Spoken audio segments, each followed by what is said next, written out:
Hello, hello, hello, and guys, welcome, welcome, welcome. This is a series that I'm going to be trying here for a little bit.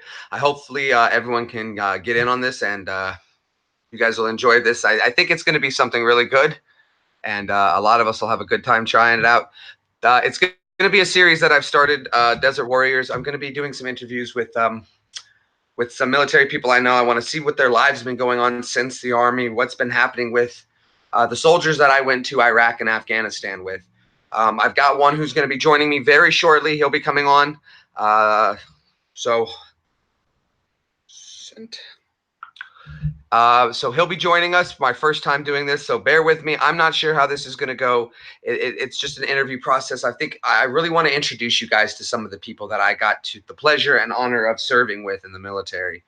And there's a lot of units out there that have infantry units and documentaries and stuff, but there's so many that go unnoticed, and there were so many that did wonderful, wonderful things and great jobs.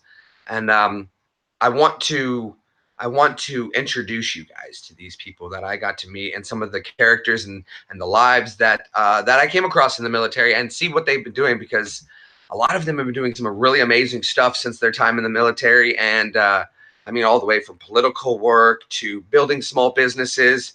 Um, some going through some serious struggles in life, and others doing what they're doing, and then there's me doing what I'm doing, and I want to see what's going on in their lives, and again, introduce you guys to them. So that's what we're going to be doing.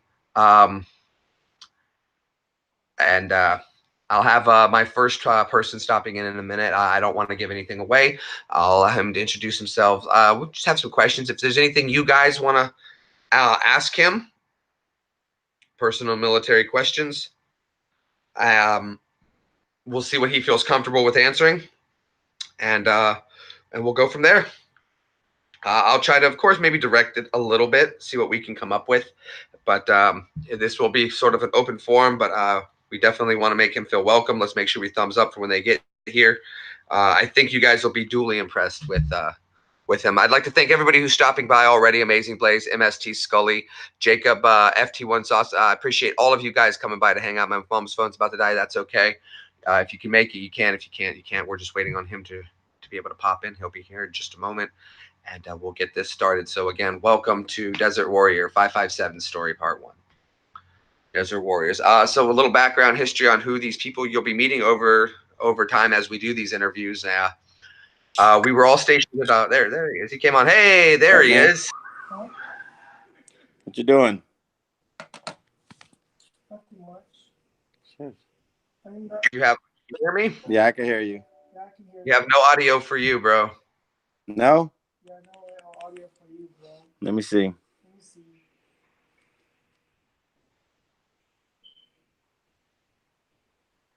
How about now? How about now? Still nothing. Still nothing. Not even a little bit? Negative. Okay. Let's I'm gonna hang up and Make try sure and your volume's turned up. None of your media is muted. You might have the mic disabled. Yeah, it should be on now. Nope, still nothing. Look on the top of your screen. I don't know if it comes through on your phone, if it'll show it. There might be a microphone symbol for muting in camera. That might be how you need to use to fix it. Yeah, it shows me. You can hear him?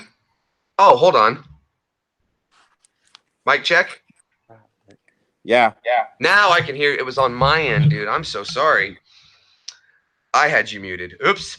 All good. Sergeant Troya, what's going on, man? What's going on, fellas? How are you? I'm good. It's been a long time since I've actually talked with you. Mm-hmm. What are you drinking there, boss? Hey, look, I got vodka in this little fucking juice. Hold on, look at Oh, this yeah? guy. Wait, who do we got there? Hello. Who's that? Labarete. Oh, is that Labarete? Yeah. Oh, no way, dude. He was here at Fort Campbell for a little bit. I think I ran into him once. Yeah. Well, good stuff. So you guys are partnered up, huh? You got Labarete with you. Yeah, a little 2-for-1 deal. There you go. That's always good to have an armor nearby. Yeah, right?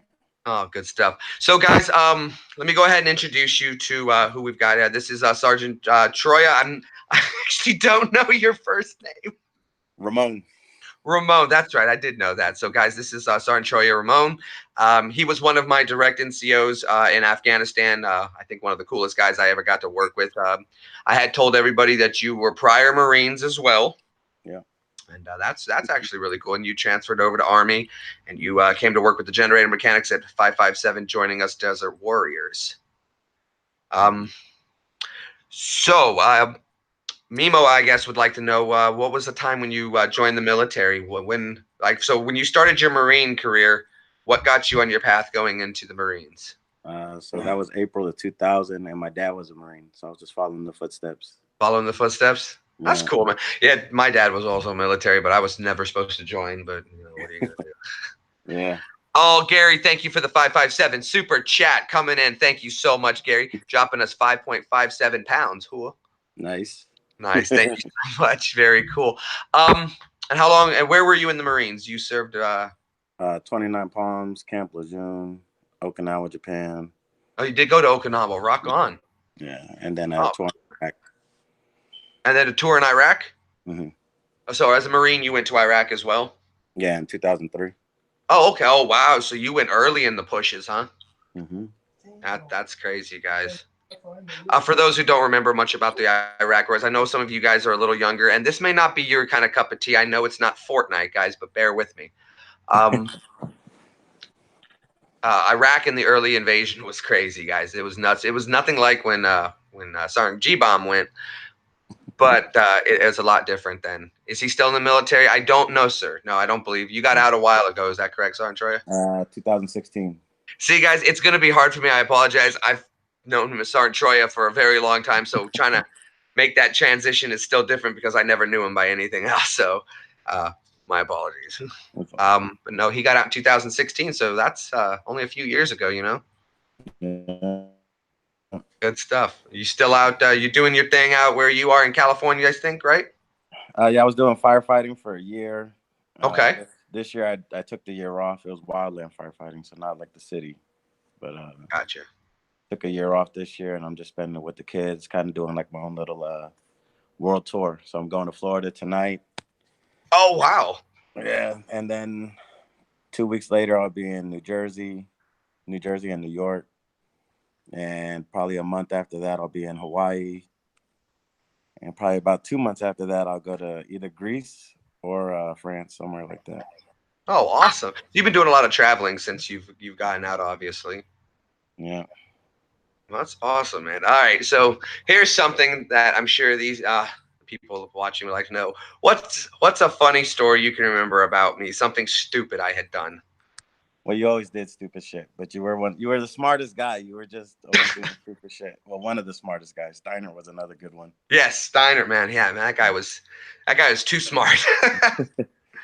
Yeah. I don't really remember like as far as the funniest things you've done, but I do remember you did always have like a class clown mentality, even though you knew when it was time to be serious though. I'm trying to think. Let's say a good story with you.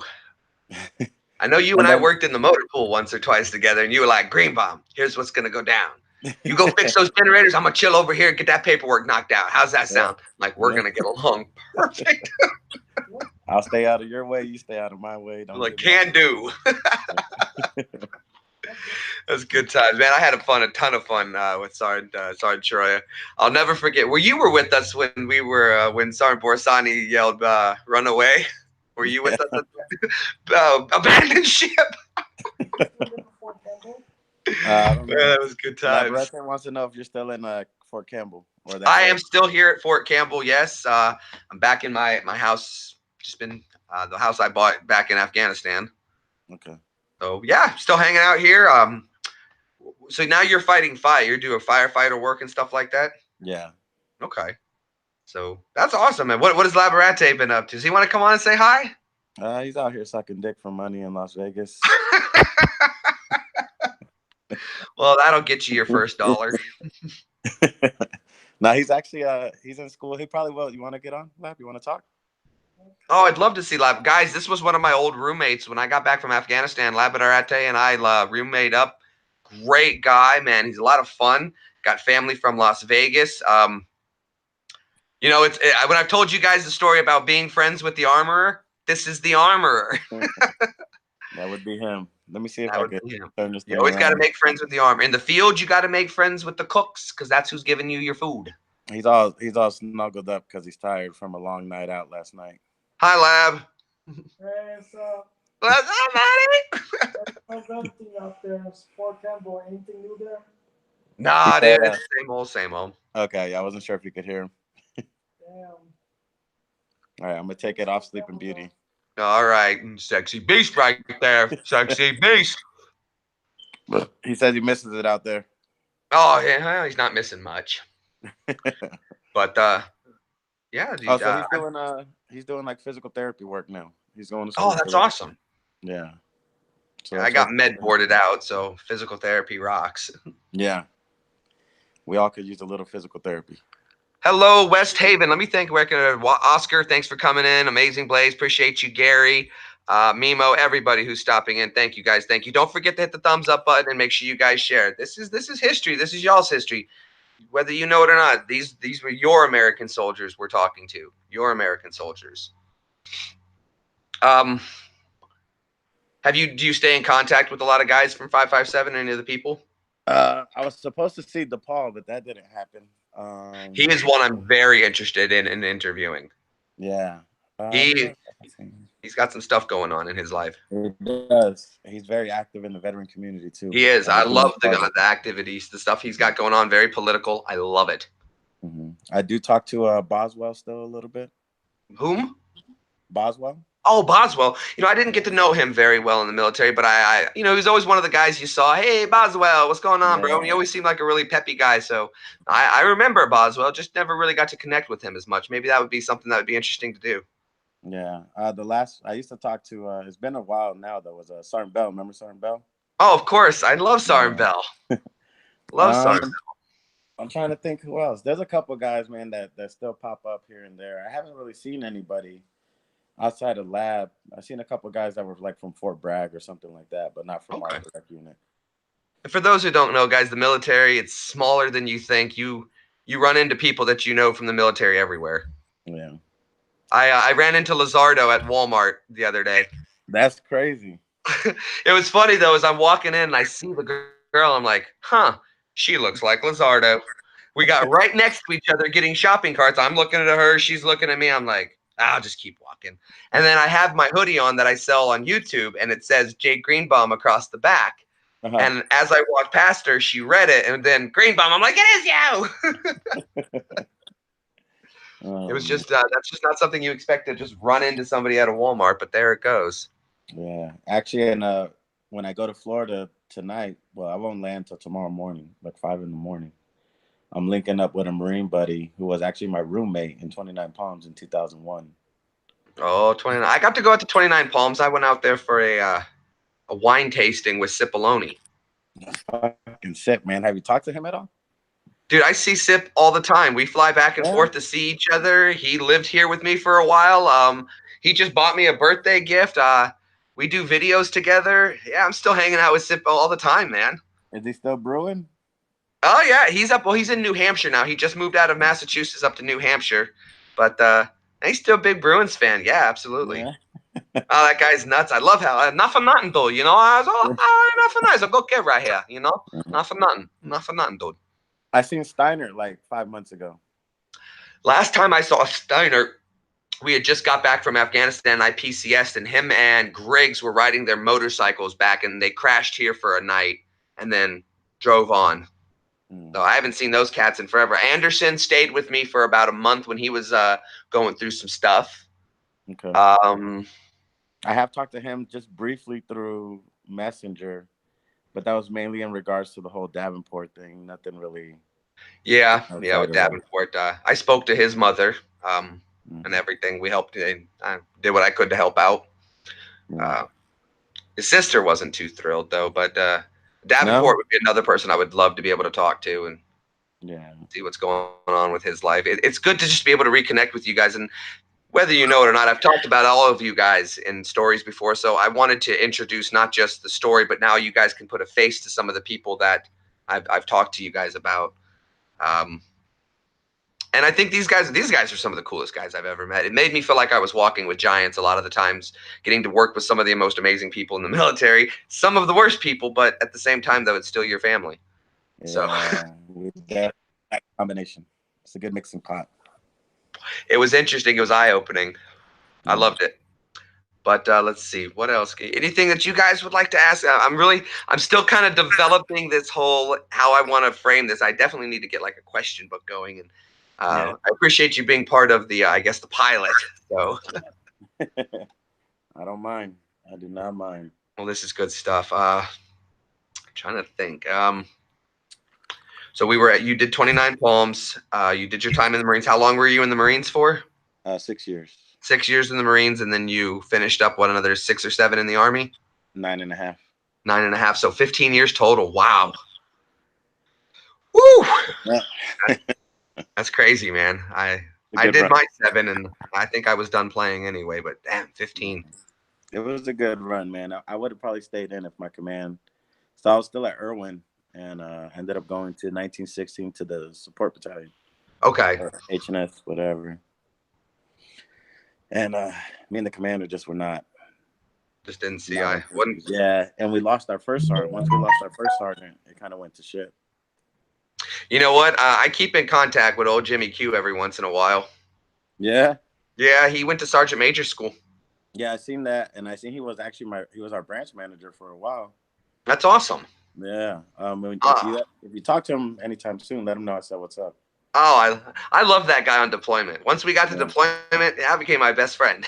Yeah, when he was out of the horseshoe, out of the footprint. Well, I'll tell you this too. When I went on leave, I came back and I brought him a can of dip and that Firefly CD he likes so much. Uh-huh. I can't believe my eyes. 10 million fireflies. He loved that song for some reason. Freaking Jimmy. Do as I say, not as I do. You must follow my lead, for I am Jimmy Q. I'm trying to set something up here so I could sip my drink and relax. There you go. I quit drinking. Oh yeah, good for you. Yep, I don't. I maybe a mojito if I go down to Florida. I'll grab a mojito on the beach. Yeah. If I go out to see one of my band shows when they're working in Nashville, I might grab a beer just to be social. But I pretty much don't drink at all. Okay. Yeah, just didn't mesh. I give up. It didn't mesh with the PTSD and all, so I quit that. Mm-hmm. I've gone through phases, man, where I've cut it out altogether. You know, I cut it back. Sure. Right now, I'm going full vacation mode, so it's on and popping. Well, I was fortunate enough with my situation when I got med boarded. They put me at 100 because of the shoulder. Nice.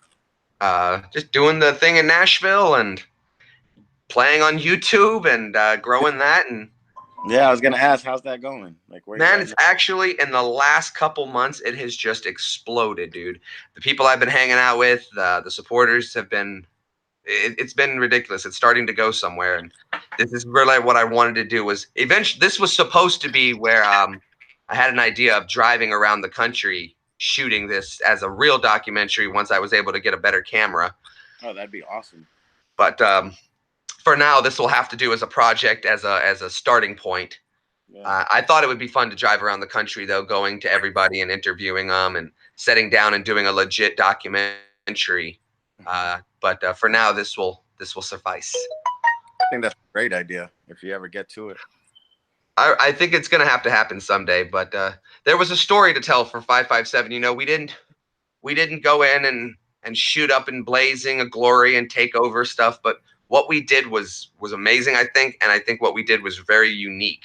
So I think it deserves to be told. It's a story it's a unit that kind of it has a lot of family history for me too. My grandfather was in 557.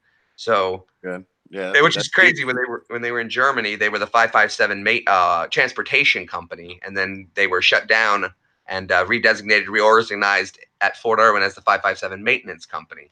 Mm-hmm. So the unit holds a lot of sway for me, and I think our story was really interesting and definitely a unique set of soldiers that lived and worked and trained people to go do desert warfare. We taught people to do desert warfare, and then we went and did desert warfare. So even when I got here to Fort Campbell, they wanted me to say the new company motto, and I thought it was stupid, so I just said desert warfare. What was their motto? Top guns. Okay. They stuck me in an artillery battery. Okay. I You was with the gun button? I was pissed, dude. I'm like, I went from tearing generators down to the head to where I'm having to explain to why you can't plug a coffee pot in and all the computers and the lights into convenience receptacles on a 2K. Mm-mm-mm. The worst part was, they're like, so if we unplug the computers, it'll be okay. I'm like, your main concern is the computers, not the coffee pot. No. It is crazy. Artilleryman, but I did my time there, and I would have preferred. I didn't realize how great Fort Irwin was until I was gone. Yeah. It's Well, I definitely miss a lot of you guys. I don't miss so much. I do appreciate a lot of things from Fort Irwin, but I tell you what, I definitely do not regret getting away from a maintenance company. You say you don't. I think if I'd have stayed, I would have clashed probably too with the new NCOs and all. Yeah, and the new commander was he was a shitbag. Sister was there for a while after, and we got along for a while. I ended up being involved in a vehicle accident. You okay? Yeah, like I ended up having TBI. I was hospitalized for about 7 days. You getting your VA squared away on that? Yeah, but it was an issue at first. So when Sister was there, it was cool. He made sure I was good. There was no problem. When Sister, we went from 557. We dismembered, whatever the hell it's called, disbanded. Stood up as 699, or we joined up with 699. And then it was kind of, from when I went there, it was kind of a slow motion, just a slow turd, just building momentum, rolling down that hill.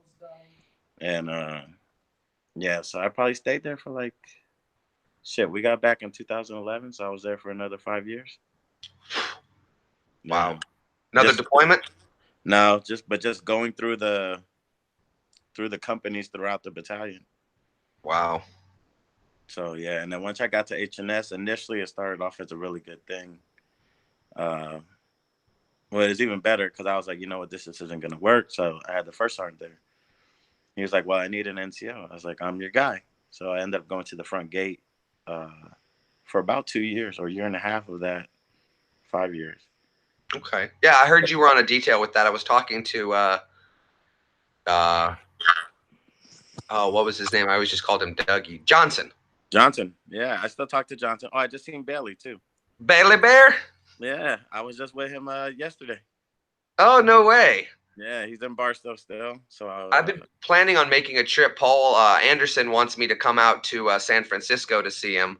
Yeah. And I got to wait until my YouTube, I get my business license for my YouTube so I can do it as a business trip. As long as I film, it'll be a business trip. So nice. So the whole flight can be written off as a business expense, the food, the gas, the whatever California has to offer. Things. I was like, I just need a receipt. That's all I need. But yeah, the YouTube's actually getting to a point where I have to go get a business license now. That's good. I didn't expect it to ever go that way, but it's doing its thing. But the gaming has been great. I love meeting the kids, and they're awesome to hang out with, and they're fun to play with. But it's going to build to something more. This channel will become more than just that. But for now, this is how it's going to run. So, but I love doing these interviews and working in stupid videos and going to hang out with Sip and doing some stuff with him. We started doing magnet fishing, and we came up with a comedy way of doing that. I have to see it sometime. Oh, for sure, for sure. So let's see if I can think of anything else. I really wasn't prepared for right away, but I'm so glad you were able to jump on right away, man. I was actually, as soon as you said you were a go, I didn't want to miss the opportunity. So yeah, well, we could probably do a follow up. We'll have to. If this goes well, do I have ad revenue? Yes, I do, Jordo. That's not really how it covers a lot of the expenses, but that's okay. So Laborite, you still keep in contact with some of the guys? That's cool. What are your plans now? Bailey and Lab are the two I'm closest with. Oh, really? Okay. Yeah. I loved Bailey. I always tell the story of when he had his allergic reaction because of the malaria pills. He was having an allergic reaction to the sun, so their answer to it was put him on night shift. Yeah. That's Army thinking for you. They come up with some dumb shit. I said, Not yes. change his meds, not give him something different. Just put him on night shift. He'll work Yeah. by moonlight. Right. Yo, that means fuck. Yes, I'm gonna be a pope someday, Gary. I'm gonna be the pope. That would be nice. Yeah. I'm gonna be the pope just so that people can look up and say, that's a crazy pope. I'd like to see how you run the Vatican. Oh, dude, it'd be so cool. Well, if you go back on Easter, Sip and I were talking about how we're going to expand and make the Catholic Church popular again. First thing we're going to do is open the Holy water parks. There it is. So I'll bless the water. Of course, every summer we'll come in, get the tanks. I bless them. You know, it'll be a religious experience with 29 slides and a Hail Mary. Yes, sir. So that's our first thing. Marketing is going to be huge. We're going to have to get T-shirts. You know, Pope life, Poping ain't easy. So Pope open. Keep it poping, locking, all that good stuff. So it's got to be a rebranding. So we're gonna take over the Vatican. We're gonna storm the Vatican, and I'm gonna be Pope. I'm with it. I'm with it. See, guys, I'm building up my team. Pope is on the way. Pope Greenbaum. There hasn't been a cool Pope like that since Borgia. There you go. I'm gonna rock it like that. But 557. Oh, Petey's in the chat. What up, Petey? You remember Petey Sarge? I don't remember. Which one's Petey? S1 dude. He hooked us all up on leave, threw all of our paperwork away when we went on leave. It sounds familiar. Petey! I'll have to get Petey on. Petey, we're doing a series, man. I'd love to be able to interview you as well, dude. Can you be Reverend? You will be Cardinal. Cardinal Jordo. What the fuck's PD, man? You get a Cardinal hat. And you get a Cardinal. Everybody gets a Cardinal hat. That's right. Trying to think. So, Iraq, Afghanistan. What did you do when you were in Iraq your first tour? You, as a Marine, it was early times. What were some of the stuff you did? When I came into the Marine Corps, I had two MOSs. Initially, I came in as an intel specialist. Later on, I ended up crossing over as a field radio operator because the MOS field, they overfilled it. So they had some of us to step down. So I took the second MOS. Can I talk? Jesus Christ. So when I got over there, I was actually getting like dual tasks. So they would always keep me like with the S2, but I was actually under the communications company. You know, they would always just call me up there. Sure. And then we would do like our little either comsecs or the briefings or both sometimes. I would tag in on both sides because I knew both. Okay, tracking. But mainly I was just a radar operator, man. So when we'd go around, at that time, that was a lot of foot patrolling. Sure. I was the radio guy in that pack. You know, and if I wasn't. So you'd be the guy with the radio on the back and everything? Yeah.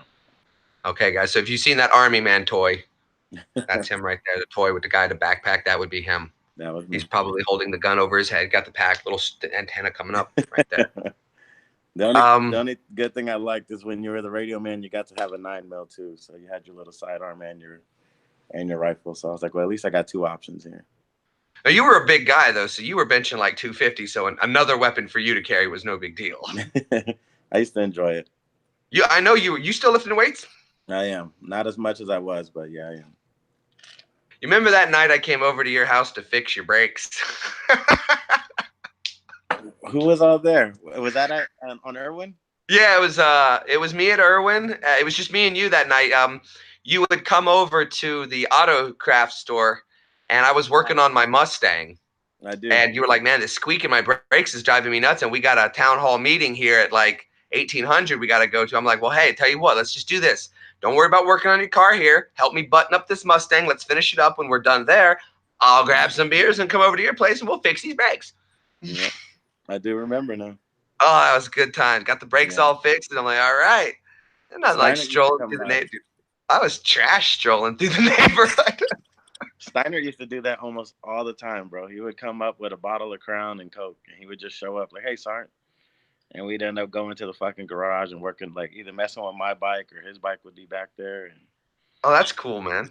But just shooting the shit. And, you know, like if he had questions or, you know, Steiner initially came in, he had a lot of issues, you know, as far as what the leadership would go, him being an older guy. And, you know, a lot of the guys, It's tough, man. Yeah, It is. and he wasn't dumb. He was smart. You know, he knew what he was talking about. He had a degree to follow up, just like you did, to follow up his knowledge. So it was hard for him to hear people say things, and then he's like, "No, like that's all wrong." Oh, I know. It was the same thing. Yeah. Him and I, we saw. I think him and I, we kind of butted heads a little bit, but I think it was only because we both understood, and he had more experience. I will give him that 100%, and he was able to with more maturity than I had at the time, Mm. and I think that was the issue is that he was definitely smarter and he knew the equipment better as far as the theory, but I knew the equipment better. Yeah. And his theory was way stronger. His principles, his background and training was stronger. And that's where we had clashed. But still looked up to the guy like he has no idea. And I understand it was hard. Even base AIT, I was an E3 in AIT, and I had an E1 who was like 45 years old. And it was tough trying to like, yes, sir, and not no, sir, him. And they're like, tell him to go do this. And hey, man, could you you're like my dad, dude. I can't. I'm 22 years old, and here I am telling you what to do, and it's just like this doesn't feel right. Yeah. So I definitely understand that clash. I really, really do. Yeah. I got into it one time with Chief, trying to back up Steiner. Which Chief? Nah, I don't remember his name. The younger little black guy. I think it was when we got back though. It might have been because I remember Chief Thomas, Chief Pace, Chief Barome, all of wonderful guys. No, those all volunteered to write my warrant officer letters. All three of those were good people. I still talk to two of them. Yeah, I can't remember this guy's name, but yeah, I got into it with him. I got into it with Sestair too, but this is when we were at Afghanistan. Cool. I didn't really get into it with him, but he didn't like the way I said something a couple times. We were talking about room clearing because remember he went on to lead the convoy security. Correct. Yeah. And then I ended up going to convoy security after I did the EOD pit, and he was given this brief he's going by what's it called, like doctrine on how we're supposed to do everything. SOP. Yeah, and I was like, sir, that is horrible. If you do that, somebody's gonna get shot, you know. And so he was like, well, this is what the Army doctrine says. This is what we're going to do. So I said, all right, roger that, sir. So he finished his brief. And I waited till he walked away. And I said, all right, guys, fuck what he just told you. This is the way we're going to do it right here. And then, you know, told him all like that. And he heard me. So he stopped and looked at me for a while and then just like walked off. I didn't hear anything else about it, but I could see it in his face that, you know, he wasn't happy about that. But I was like, nope, ain't nobody going to die while you're with me. No, that's okay, and that's a good NCO right there who's willing to take the heat to make sure the people are doing their job right. And I think that's a part of the military people don't realize is you are the buffer between what's supposed to be done and how it's going to be done. Yeah. And that's the role of a good NCO is that's to how be I the got buffer. into it with Chief. The same principle that you just came up with. He was attacking Steiner. It was something simple too, man, like the float in the fucking gas tank for the generator. Sure. You know, and I don't know, he was just jumping all over Steiner's shit, and I had to go out there like, what's going on, Chief? Well, this is wrong. I was like, okay, well, and I didn't initially say it, but I was like, you know what? He wasn't the first one working on there, and I'm the one that told him to do that. I said, because you got mad at them the first time, so they're going by the TM, so they're doing like every little fucking step that it says to do. And he was mad because it was like a day late, you know, on the report that it should have been already fixed and up and running. So, but yeah, that ended up being a pretty big discussion, man. Like everybody stopped working in the bays. We shut like the whole, you know, right side or south side of the bay had all shut down just to pay attention to our fucking argument or debate on, you know, how it was going to happen. And I told him, well, Chief, you know what? It's my job. Your job is if me and him can't fix it, I'll come get you because you're the subject matter expert. But until then, I don't need you right here. Your job is to, you know, sit in the office and think of some other creative shit that maybe we could do. My job is to make sure this shit gets done. So leave it up to me to do my job. Sure. That's what I think I respected a lot about our NCOs, with the exception of one or two. That would just let me work. Like, let me just let you shine. I'll get it done. Don't bother me while I do it, and don't ask me how I did it. It'll be done. Yeah. Yep. I know. Once we made that agreement, I didn't bother you unless like they kept coming to me. Then I'd come check on, like, not really check on you, but check progress. Yeah, dude, I loved it. Throw some rock music on, and as long as the smoke Yeah. pick was accessible, I'm happy. I'm good. I'll work as long as you need. We worked our butts off though as generator mechanics in Afghanistan, man.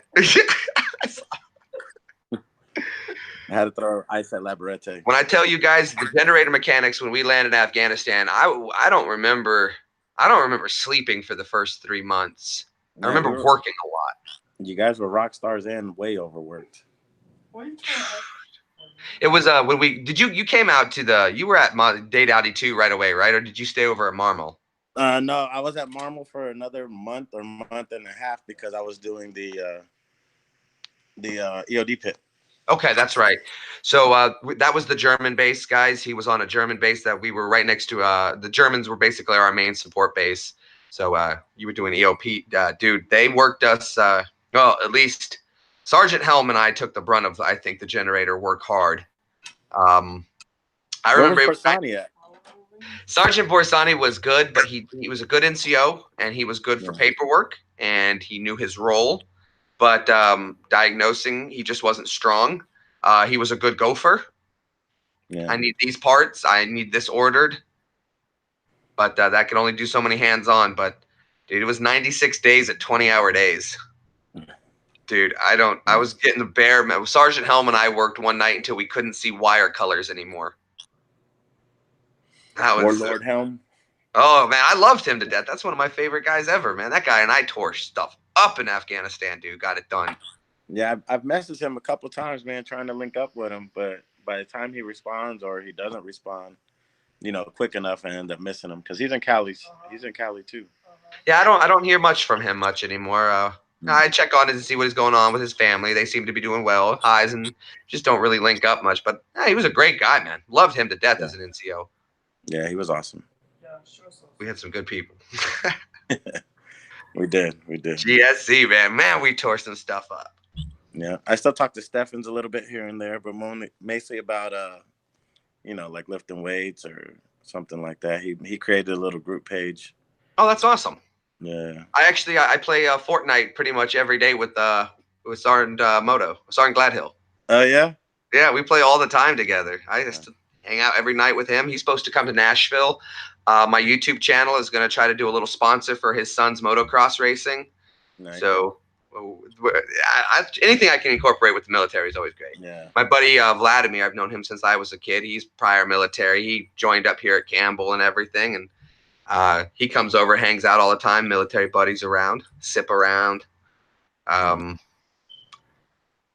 still keep in contact with Stork, if you remember Stork at all. I remember Stork.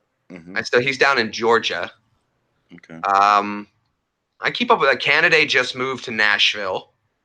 I got to go down. I should have a show coming up. CMA is right around the corner, so I'm sure I'll be down for a show down there. So I'll probably try to link up with Canada and take him out on a night as VIP for the whatever show might happen to be at. Yeah. And you guys are always welcome to. If you ever find yourself out in Nashville, let me know a couple days in advance. I'll check my band's bookings and see where they're playing. We'll go down there and check them out, hang out, get some free drinks for you. I won't drink, but you got a DD covered, so you'll have a good time. Nice. Lab wants you to come out to Vegas sometime. I am actually planning to come out to Vegas very soon. I need to make a trip out to Vegas very, very soon. I need to go win some more money at blackjack. That's it. Man, the Harris is my joint, dude. Yeah. Single jack blackjack. Oh, yeah. I can count cards, man. It's too easy to win quick $300 and be out. Yeah. That's why I try to tell everybody, don't get too greedy. Well, I was when we were in Iraq, there was a guy with us, Turner. I don't know if you met Turner or not. Sounds familiar, but I don't have a face for it. Turner had a bad gambling problem, but he was good at cards. Well, sort of. But he taught me how to count cards, and we practiced for about a month. And it was actually really easy to do. And so I would just go to Vegas with a couple people and go find a blackjack table with a single deck, wait till it lines up the way I need, big bet, win, and I'm out. There you go. Casino doesn't care. As long as you buy stuff in their hotel, they don't care. Yeah. You book the room and you're eating and you're spending money. Who cares if some dude walks off with $300-400 and they don't give a shit. I get a free weekend. They get their money back. Everyone's happy. Yep. No, actually, counting cards is not illegal. It's just highly frowned upon. I'm not using any kind of machines or anything. I'm just using my brain, which is completely legal. They just frown upon it. And as long as you don't win big, they don't care. Because, like I said, I stay in the hotel. I spend all the money right back there, pay for the hotel room and that, their food, their drinks. They don't care. Their money goes right back to them one way or another. And besides, you're right. Gary is absolutely right. A sick bird, that's all illegal is. It's just a sick bird. Illegal. But hey, man, I'm not sure exactly much more we can go over. I hope everybody enjoyed getting to meet one of my NCOs, Sergeant Troya. Great guy. Spent time Marine, former Marine, former veteran. I guess he's like a super soldier there, super Marine. Like if you took the Hulk and Rambo, kind of forced them to have a child together, and then bathed them in some Sylvester Stallone, you would have a Sergeant Troya. I appreciate it. Man, it's an honor. It really is. Thank you for coming on the channel. I know this is kind of weird, and but you know how I am. So you've always been weird. Thank you. It's an honor to serve with you. It's what we so love. Thanks, man. Labarate, dude, you and I should do a private interview as well. Quit being lazy. Come talk. We'll set it up, bro. Hi. Oh, I thought he was giving me the finger. Which would have, as is tradition. Yeah, right. Tony means I love it. Thank you so much for everybody who tuned into this one. We'll be doing a part 2.